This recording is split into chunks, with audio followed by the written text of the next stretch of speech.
On NFL Sundays, we're united by the colors of our team, but on Mondays, we're divided by the color of our skin. There are problems in our criminal justice system. America still has a problem with race, and it's time for us to make that right.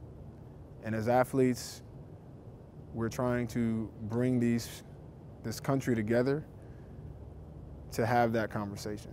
And when you look at the effects of the war on drugs and these tough on crime legislations, they always have a disproportionate effect on communities of color and communities that are low income, which oftentimes are communities of color.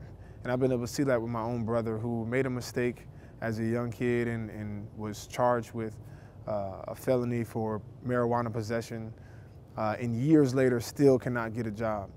As a black man in America, it is hard to continuously watch video after video of young black men and women being shot and killed at the hands of police, and even more frequently being dealt with harshly and roughly without care for our well-being or our lives. My colleague Anquan Boldin, this hit directly home for him.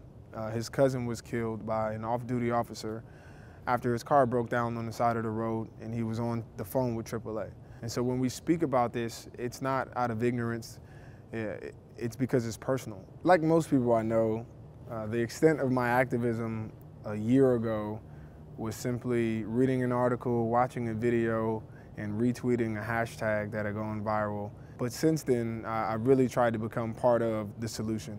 And the way I've gone about that was to meet directly with police officers and figure out what are some of the resources that they need. I met directly with legislators on Capitol Hill to make sure that if there's any pieces of legislation that was for reform, that I could use my platform to support it. I then took my teammates to Graterford Prison here in Pennsylvania to meet with men that have been incarcerated. We've all got to take ownership in our own communities, in our own states, in our own country. And so that might look different depending on where you are. Here in Pennsylvania, we lead the world in incarcerating juveniles and giving them life sentences without parole. And so those are things that we can all get involved in to speak up, tell our elected officials that we do not want to lead the world in locking up our own citizens. And if it's one thing that I've learned from being on a team that with players that are from different races, different backgrounds, different religions, is that when we listen to each other and we respect one another, we can always work together toward a common goal to winning. And that's what we want to do as Americans, is win.